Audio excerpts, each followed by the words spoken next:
अस्सलाम वालेकुम व्यूअर्स, मैं हूं आपकी होस्ट एनिशा और आप देख रहे हैं वीकेंड शाइन विद एनिशा। कैसे हैं आप लोग? ठीक ठाक? मैं बिल्कुल ठीक हूँ और मेरी दुआ है आप हमेशा हंसते मुस्कुराते रहें। इतवार का दिन, सुबह सुबह का दिन, और यकीनन सारे लोग सो रहे होंगे। हर कोई हमारी तरह तो नहीं है सुबह उठ के शो करेगा। खैर, वैसे कभी कभी ऐसे भी दिन होते थे कि संडे के दिन मैं भी सोती थी। अब ये होता है कि संडे के दिन मैं सुबह 7 बजे उठ के चैनल आ जाती हूँ और फिर अपना शो करती हूँ। खैर, सुबह की रूटीन बहुत अच्छी होती है।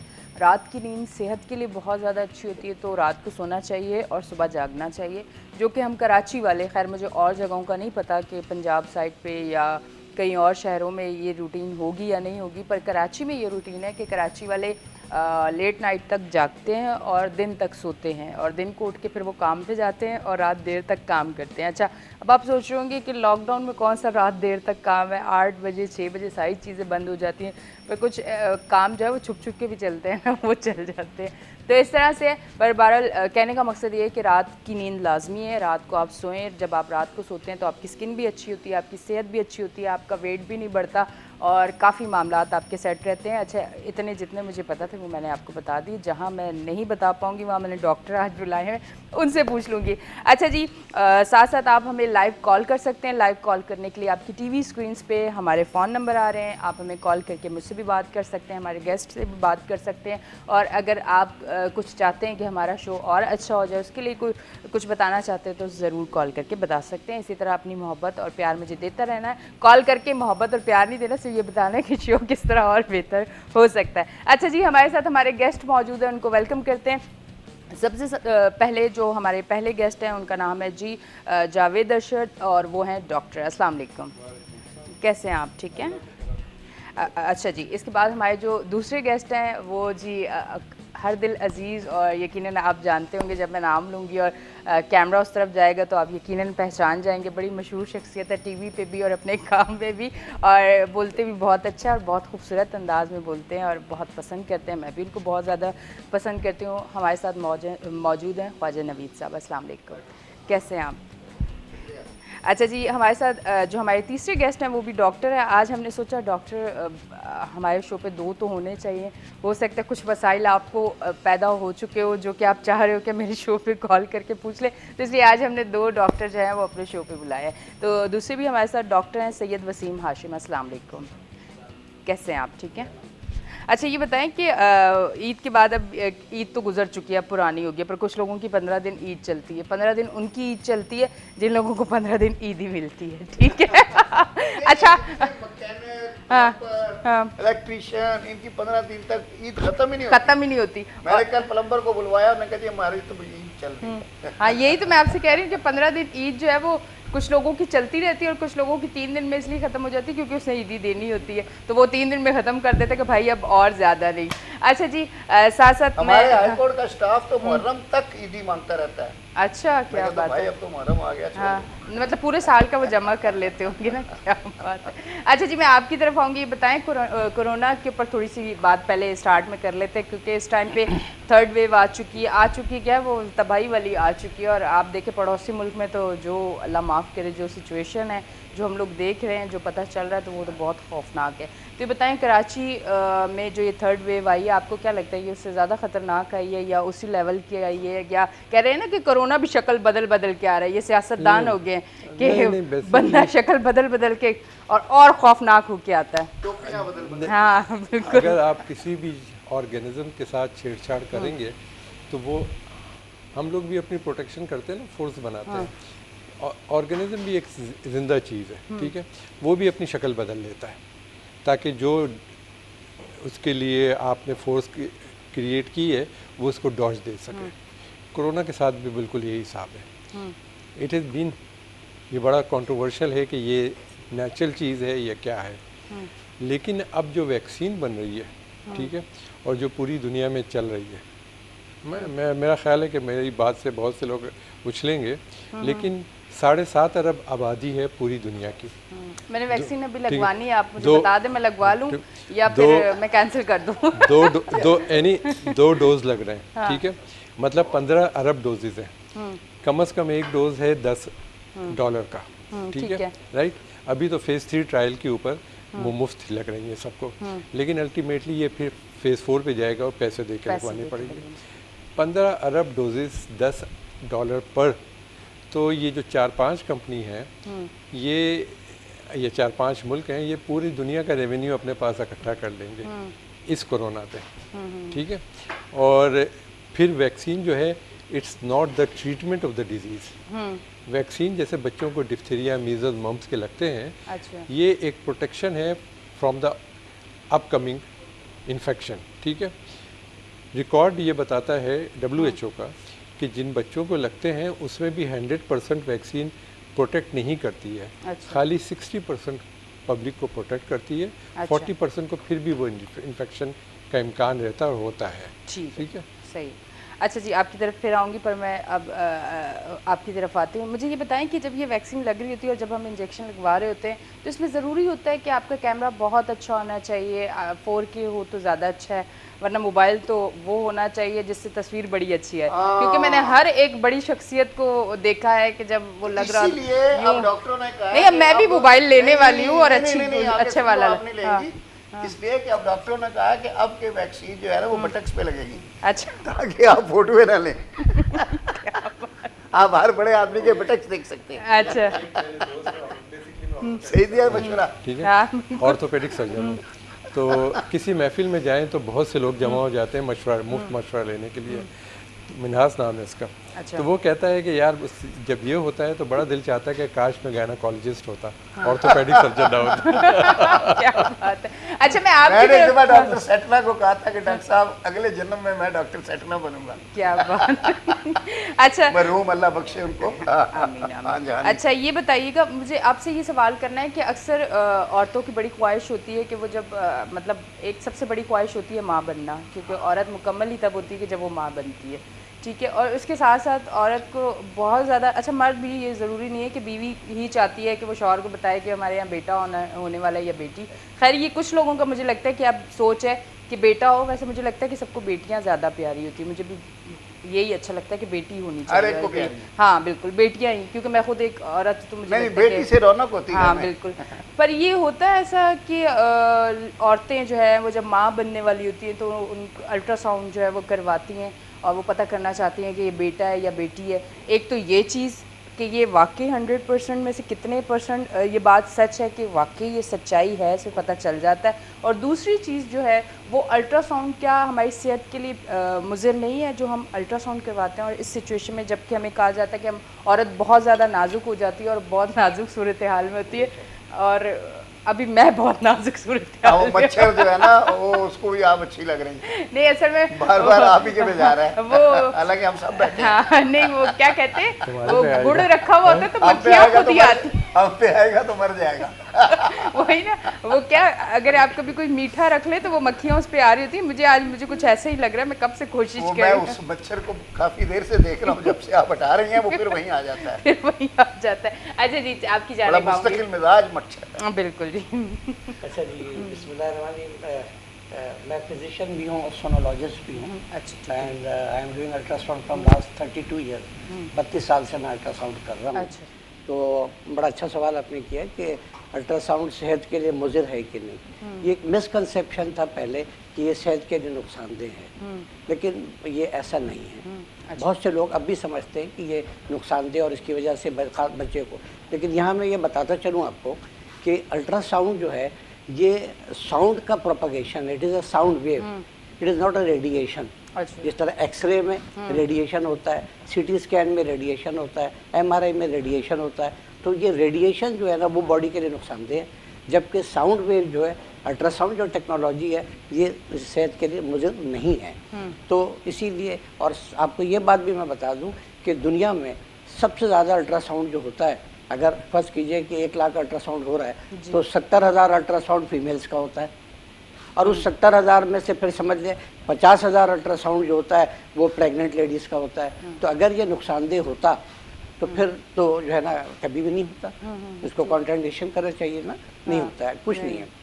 एक छोटा सा मैं अपने कॉन्फ्रेंस, इंटरनेशनल कॉन्फ्रेंस हमारा था, उसमें एक इंडिया के एक स्पीकर आए थे। उनका ये था कि is ultrasound harmful for the human body. तो उसके लिए जो है क्या कहते हैं, उन्होंने अपनी एक ज़ाती एग्जाम्पल में उन्होंने कहा कि भाई मेरा बच्चा जो है, जब मेरी वाइफ प्रेग्नेंट हुई तो मैं डेली बेस पर उसका अल्ट्रासाउंड कर रहा था, डेली उसका अल्ट्रासाउंड करता था टिल डिलीवरी। ठीक है, तो घर की बात थी, उन्होंने किया, और उनका ये एक पेपर भी उन्होंने इस पर लिखा था। तो वो पूरा उन्होंने टिल डिलीवरी तक उन्होंने डेली बेस पर अल्ट्रासाउंड किया अपने बच्चे का, और उसके बाद जो है ना एंड में जो उन्होंने कंक्लूड किया तो एक बड़ा स्मार्ट सा बच्चा उन्होंने दिखाया, और उन्होंने कहा कि he is now the electrical engineer in India, और जो है ना ही इज़ माई सन, और वो ही topped in the university.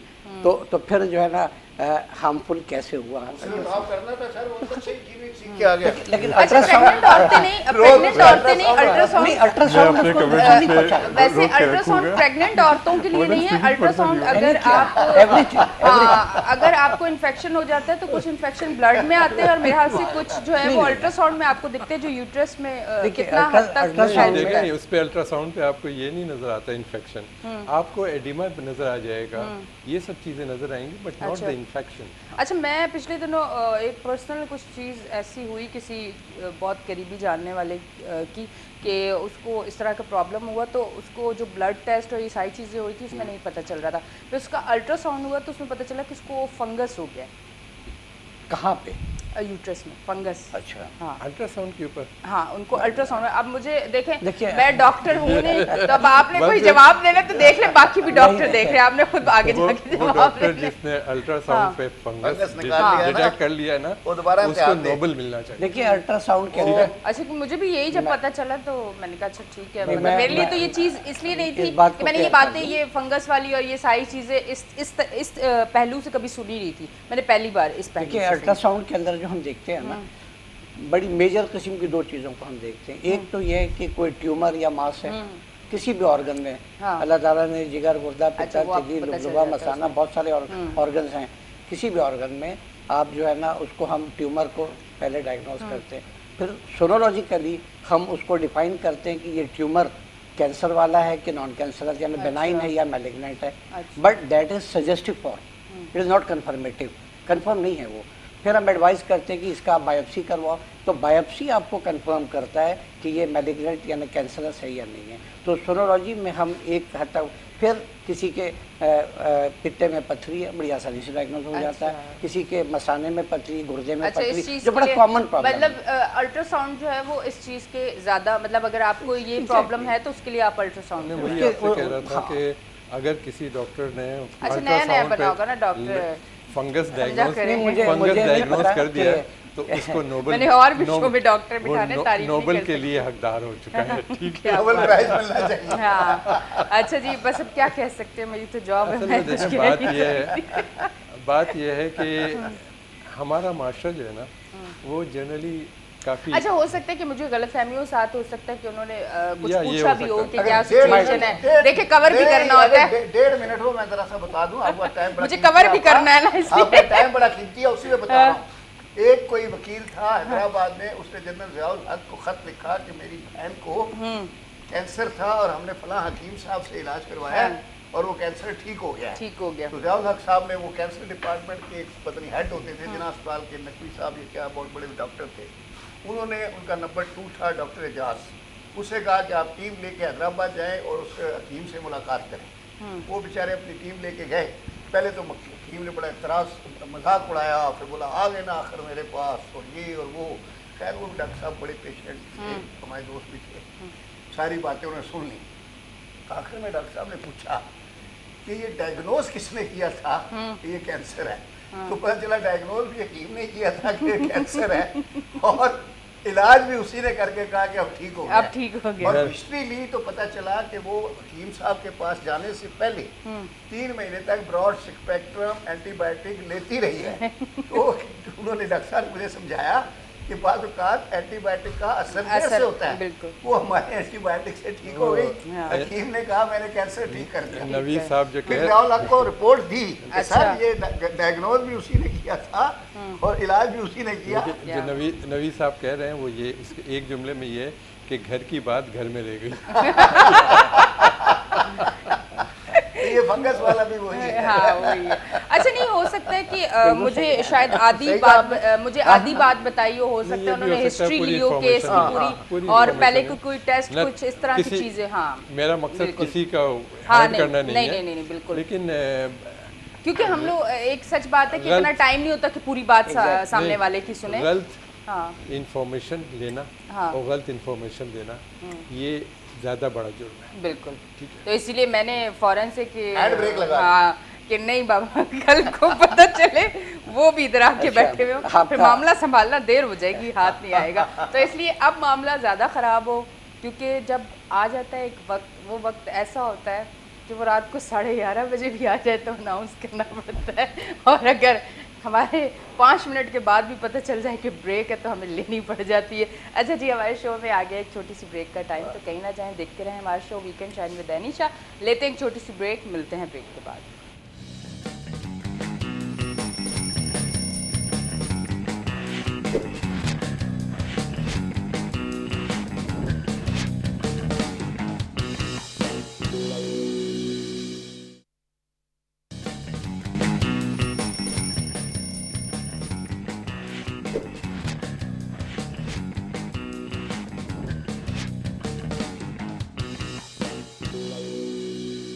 Welcome back जी नाजरीन, हम ब्रेक से वापस आ गए और आप देख रहे हैं हमारा show weekend shine with Anisha. Break पे हम लोग जाते, पता नहीं हम लोगों को क्या हो जाता है, आपस में बातें करना शुरू कर देते हैं और बाद में नीचे से आवाज़ आ रही होती है कि आपने जो है वो इधर भी सुनना है और इधर भी बात करनी है।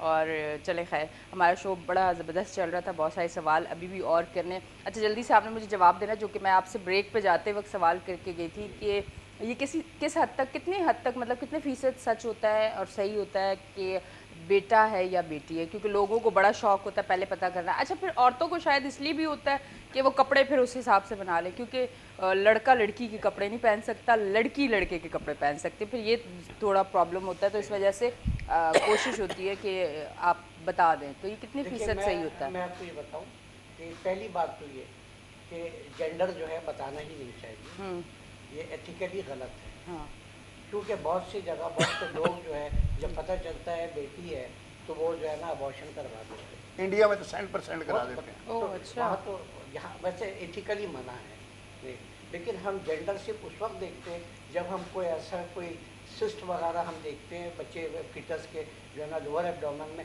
तो हम देखते हैं कि ये मेल है या फीमेल है। अगर फीमेल है तो फिर हम समझ जाते हैं कि ये ओवेरियन सिस्ट हो सकता है, और अगर मेल है तो फिर कुछ और हो सकता है, ठीक है ना। तो इसलिए बताना नहीं चाहिए, लेकिन बहुत से लोग मजिद होते हैं कि नहीं आप बताएं, खास करके आपके अपने करीबी जानने वाले, तो आप लास्ट तक कोशिश करें। ये आपकी बात दुरुस्त है कि आपने कहा कि वो कपड़े बनाना है, अरे भाई बच्चे का तो जो है ना 0 साइज होता है और उसको जो भी पहना दें वो जो है न्यूनेट के लिए कोई ज़रूरी नहीं कि आप लड़के का पहनाएं लड़की का पहनाएं, आप एनीथिंग बेबी तो सब नहीं, वो आपके और आपके टाइम के ऊपर ये होता था कि कुछ भी पहना देते, अब बड़ा फैशन है। अब वो पहले दिन के कपड़े अलग, फिर वो पूरी दुनिया को जमा करना, शावर होता है, तो अब ये चीज, अब सादगी नहीं रही ना, उस टाइम सादगी थी। अब जो लोग बताते हैं कि जेंडर मेल या वो उसमें गिफ्ट भी आते हैं, वो जो शावर आता है उसमें तो मेल आ रहा है तो मेल के गिफ्ट्स आते हैं, और फीमेल आ रही है तो देखिए एक बात मैं बीच में डालूंगा, 1 मिनट वसीम। अब से पहले 25 साल पहले, 30 साल पहले जितनी डिलीवरीज होती थी उसका 95% नॉर्मल डिलीवरीज होती थी, 5% सीजर होते थे बस, ठीक है। इस पे भी आपसे बात करूंगी। अच्छा, आज तो ख्वाजा नबी साहब जो है वो बहुत कुछ सीख के जाएंगे, घर में आपने सारी बातें बतानी। अब आजकल क्या हो रहा है, आजकल तो सर चांद भी अच्छा, सीजर से आपने अपने दोस्तों को भी बतानी है। सीजरियन हुआ है, पता है आपको? अच्छा, हाँ, वो मुझे पता, मैंने ब्रेक पे जाते वक्त बताया था। अब आजकल उल्टा हो गया, 95% सीजर होते हैं, 5% डिलीवर होती है। डॉक्टर ख़राब हो गए, आसान पड़ता है, पैसे ज़्यादा मिलते हैं, पेशेंट भी ख़राब हो गए। लड़कियां वो पेन सहना ही नहीं चाहती जो एक नॉर्मल फिजियोलॉजिकल प्रोसेस का है, नहीं जी सीजर कर दें हमारा बस। अच्छा, सीजर के तो खैर फिर वो ज़्यादा आगे जाके आपको बहुत प्रॉब्लम होते हैं। हाँ, अब आप पहले क्यों नहीं सोचते हैं कि जो है वो ये उस टाइम की तकलीफ है, आप बाद की जो सारी उम्र जो तकलीफ लेके बैठे हुए होते हैं वो क्यों नहीं सोचा एक जाता? बात, मेरे पास एक कंसल्टेशन आई लंदन से, बच्चा था सीपी चाइल्ड, ठीक है, सेरेब्रल पाल्सी चाइल्ड। उससे मैंने एक हिस्ट्री लेता हूँ, पेशेंट आते हैं मेरे पास, हिस्ट्री लेता हूँ, कोई ना कोई वजह मिलती है। मैंने उसकी माँ से भी पूछा लड़की की कि क्या था, कि नहीं कुछ नहीं था। फिर मैंने कहा कि डिलीवरी कब हुई, तो पता लगा बच्चा 7 मंथ पे डिलीवर हो गया था। मैंने कहा अच्छा ठीक है, फिर अब प्री मैच्योर था, समझ में आई बात मेरे। मैंने कहा प्री मैच्योर क्यों था, तो कहने लगे कि डॉक्टर साहब इसके जब बड़ा भाई है वो जब पैदा हुआ था 1.5 महीने का था, तो मेरी बेटी दोबारा प्रेग्नेंट हो गई थी। मैंने कहा बीबी आप मुसलमान हैं, आपको समझ में नहीं आया कि कुरान में क्या क्या कहा गया है, क्या नहीं क्या। मैंने कहा देखिए सूरत निसा में कहा है अल्लाह ने कि अपने बच्चे को 2 साल तक अपना दूध पिलाओ। वो कोई बात अल्लाह ने ऐसी मजाक में नहीं कर दी है, कोई ना कोई लॉजिक है। लेकिन डॉक्टर साहब मैं अभी भी नहीं समझी बात आपकी। मैंने कहा देखें जब बच्चा दूध पीता है, निप्पल पे जो सकिंग फील होती है, उससे माँ के जिस्म में एक हार्मोन रिलीज़ होता है डेट इज़ ऑक्सीटोसिन। वो ऑक्सीटोसिन जब ऊपर जाता है पिट्यूटरी ग्लैंड के ऊपर एक्ट करता है तो प्रोलैक्टिन रिलीज़ करता है। प्रोलैक्टिन का एक काम तो ये है कि वो मिल्क प्रोडक्शन बढ़ाता है, दूसरा काम ये है कि वो नेचुरल कॉन्ट्रासेप्टिव है। 2 साल तक दूध पिलाएगी तो माँ प्रेग्नेंट नहीं होगी, बॉडी उसकी मजबूत हो जाएगी जो उस प्रोसेस से गुजरी हुई है। अगला बच्चा जो है उसको पूरी मजबूती मिलेगी। अल्लाह ताला ने इसलिए कहा है, ठीक है। कुरान की बातें सब के सब ऐसी हैं कि जिस पे आप सोचें तो 10 मतलब है। सुभान अल्लाह। अच्छा आपकी जाने बाती हूँ, मैं आपसे एक चीज़ पूछना चाहूँगी कि आजकल जैसा कि जो दौर इतना ज़बरदस्त दौर चल रहा है, जो कि मैं सच बोल रही हूँ कि मुझे अब अच्छा इसलिए नहीं लगता कि जब से ये स्मार्टफोन आए हैं, जब से सोशल मीडिया जो है उस पर लोग बहुत ज़्यादा एक्टिव हुए हैं।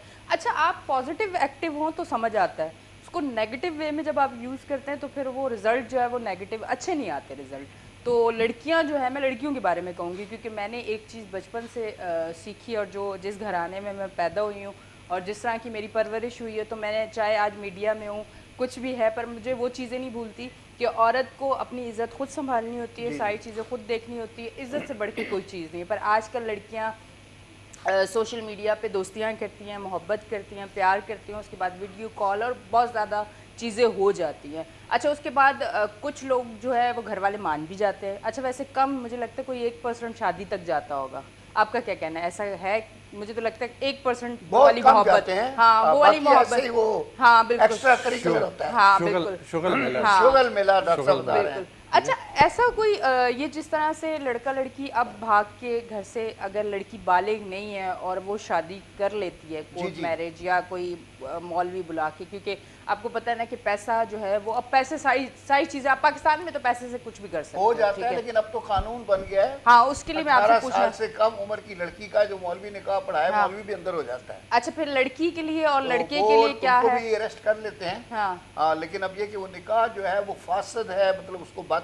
नहीं करते। अच्छा लेकिन ये है कि वो उसमें लड़की जो है फिर उसको भेज देते हैं रिमांड होम वगैरह में, या अच्छा। फिर वापस पेरेंट्स के यहाँ भेज देते हैं। और बहरहाल अगर पेरेंट्स खुद शादी करा रहे हैं तो फिर FIR रजिस्टर हो जाती है। अच्छा तो ये है, अब वो निकाह जो हो गया वो तो हुआ रहता है, लेकिन ये है कि उसमें जो भी प्रोटेक्शन और लॉ है वो अपना एक्शन लेते हैं। ठीक है जी।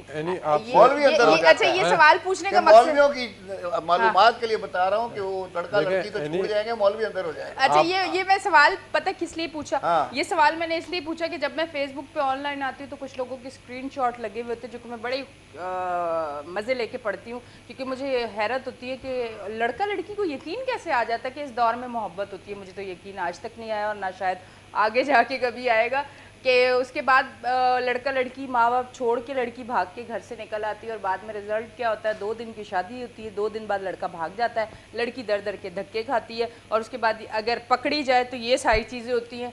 तो कोशिश ये करें कि घर वालों को मनाएं, अपने टाइम पे शादी करें, इज्जत से शादी करें, और क्योंकि नसीब में एक बंदा उसी लड़के से उसी से करें, पर घर वालों को मना के तरीके से हर चीज़ को करें। इस तरह से जो चीज़ आप अगर कहते हैं ना कोई भी चीज़ लिमिट से बाहर जाके अगर आप करोगे तो उसके रिजल्ट अच्छे नहीं आएंगे। तो फैमिली को इन्वॉल्व करें और रिश्ता वही कामयाब होता है, मुझे ऐसा लगता है। अब आप नहीं, आपका बड़ा खूबसूरत मैसेज है यंग लड़कियों के लिए, बल्कि इससे तो आप पब्लिक सर्विस मैसेज के तौर पे बाकायदा एक बात बनाकर भेजें। एक बात मैं कहूँ आप दोनों से, जिस शख्स की इज्जत अपनी आंखों में ना हो वो दूसरे किसी को कभी इज्जत नहीं दे सकता, ठीक है?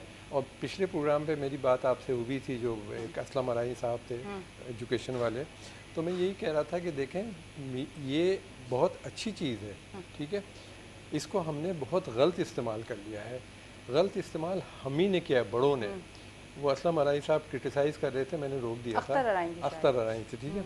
मैंने कहा था कि 6 महीने के ऐसे उनका नाम मैंने शो पे मैंने भी किसी और अराई के साथ लगा चार दिया, तो वो महीने भी के बड़े बच्चे फेमस के है। हाथ में माँ जो है वो खाना खिलाने के चक्कर में टाइम नहीं लगाना चाहती, तो वो एक कार्टून लगा के मोबाइल पकड़ा देती है। सारे बच्चे यहाँ बिल्कुल। मोबाइल सारे पे बच्चे चलते हैं। ये हैं, what the hell you people are doing, आप अपनी नस्लों को बिगाड़ रहे हो। बिल्कुल।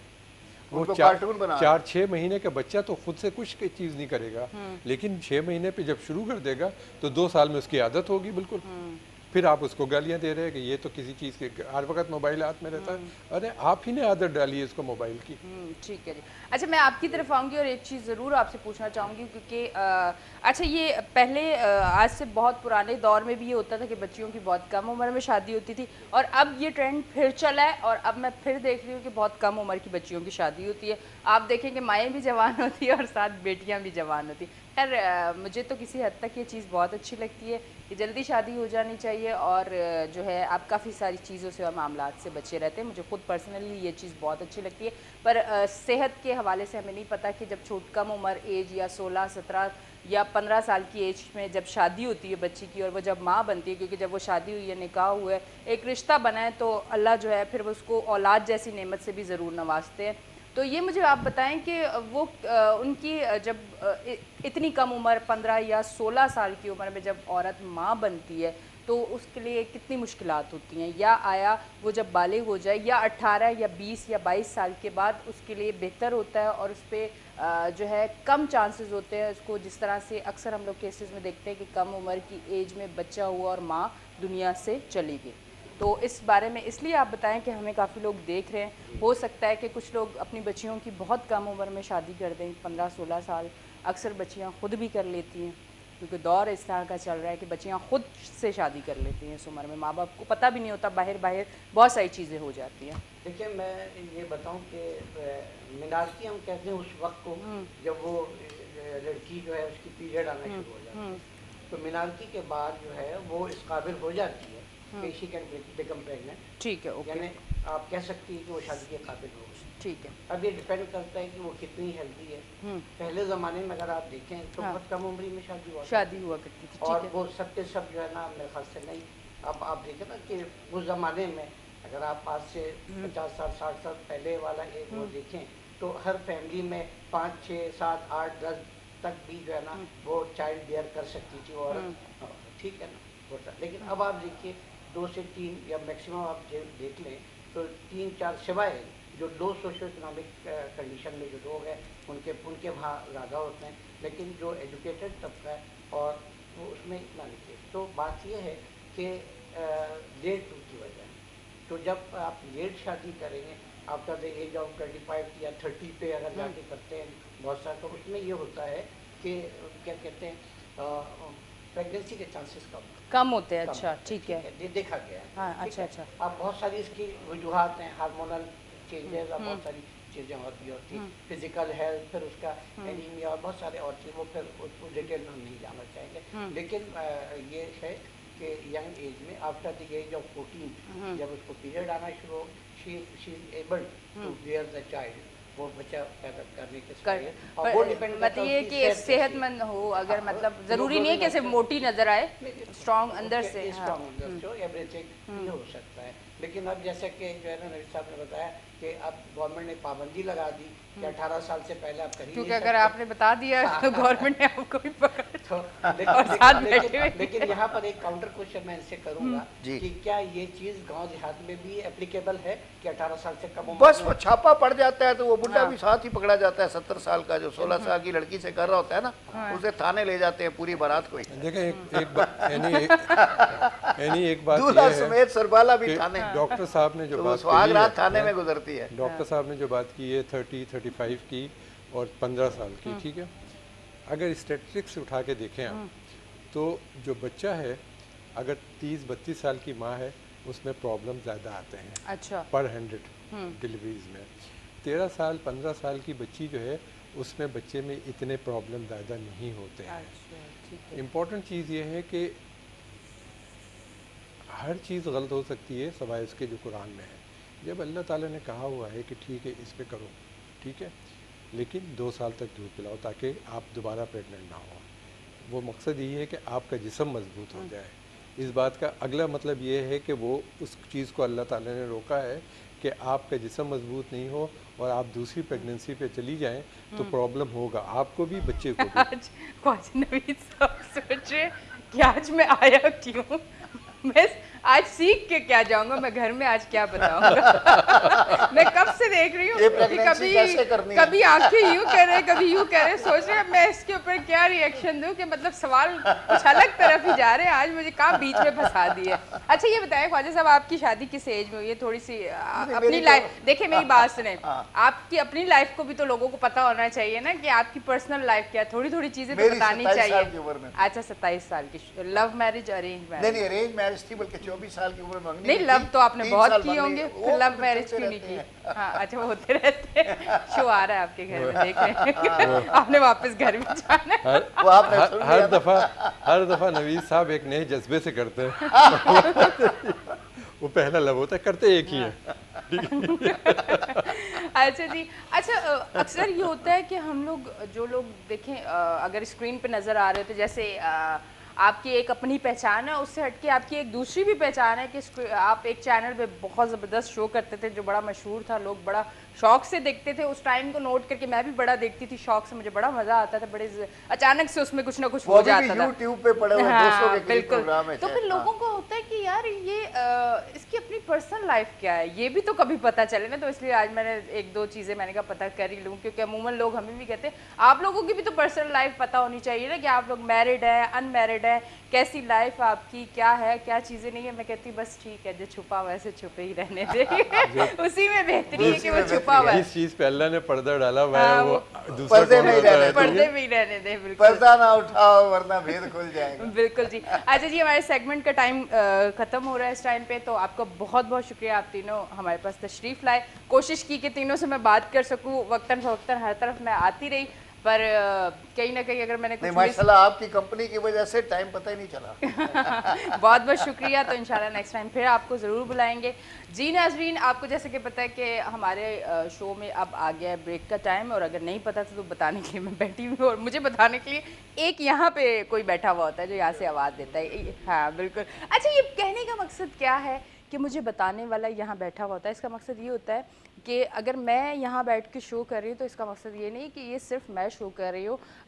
यहाँ जो मुझे गाइड करता है कि यानी अब आप फ्रेम पे हो, अब आपने ब्रेक पे जाना है, अब आपने ये करना है, वो शख्स भी मेरे साथ होता है, उसका नाम होता है इमरान जी। और ऐसे ही जो मेरे साथ मेरे गेस्ट मौजूद होते हैं, सारी चीज़ें लाइनअप करता है, मुझे यहाँ ला के मैं सीट पर बैठती हूँ और हर चीज़ करता है, मेरे शो को जो है पूरा वो लेके चलता है और हर चीज़ प्लान करता है, यहाँ तक कि जो भी चीज़ होती है सारी चीज़ें वो करता है। उसका नाम अहमद है। अच्छा, हमारे कैमरा पे जो इतने अच्छे फ्रेम बना के मुझे इतना अच्छा दिखाते हैं और मेरे इतने गुस्से को बर्दाश्त करते हैं, वो हमारे कैमरामैन अली शाकिर, ये हमारे साथ होते हैं और मेरे साथ मेरे गेस्ट होते हैं, और मुझे इतना खूबसूरत बनाने के लिए और इतने अच्छे अच्छे लुक देने के लिए, क्योंकि हम भी बहुत आम शक्ल के, बल्कि मुझे तो लगता है आम से भी आम शक्ल के, खैर अल्लाह ने हर चीज़ बहुत खूबसूरत बनाई है, पर कहने का मकसद ये है कि आप लोग देख के अक्सर कहते हैं ना कि काश ऐसे हम होते, तो हम बहुत आम शक्ल के, इतने मेकअप और इतने स्टाइलिंग करने वाले भी जो होते हैं वो हमें खूबसूरत बनाते हैं, और वो है मेरे मेकअप आर्टिस्ट दिनेश, जो कि मुझे हर सैटरडे संडे बहुत अच्छा तैयार करते हैं। अच्छा, ये नाम लेना आज मैंने ज़रूरी इसलिए समझा कि मुझे ऐसा लगता है कि ये मेरी लाइफ का बहुत अहम हिस्सा है, क्योंकि कहते हैं ना जहाँ आप काम करते हो वो आसपास वाले लोग भी आपकी फैमिली होते हैं, तो ये मेरी फैमिली है। और जब तक इनमें से एक भी इंसान, चाहे वो जो मेरी सारी चीज़ों को लेके चलता है, मेरा शो को देखता है, अहमद हो, चाहे वो मेरे कैमरामैन हो, चाहे वो इमरान हो, चाहे वो ऑडियो वाला हमारा रूफ़ी हो, जो मेरे माइक, मेरी आवाज़ खूबसूरत जानी चाहिए, मुझे यहाँ आवाज़ आनी चाहिए, या मेरा मेकअप आर्टिस्ट, कोई एक भी मिस होगा तो आप यकीन करें मेरा शो खूबसूरत नहीं होगा। इन सब के साथ मेरा शो सजता है, और ये वो गुलदस्ता है फूलों का कि जब जुड़ता है तो मेरा शो खूबसूरत होता है। तो बहुत शुक्रिया आप सब लोगों का, और मेरा गुस्सा भी बर्दाश्त करने का। अक्सर मेरा गुस्सा भी बर्दाश्त करते हैं, पर दिल से मुझे ये सब बहुत अच्छे लगते हैं। तो अब लेते हैं एक छोटी सी ब्रेक, मिलते हैं ब्रेक के बाद।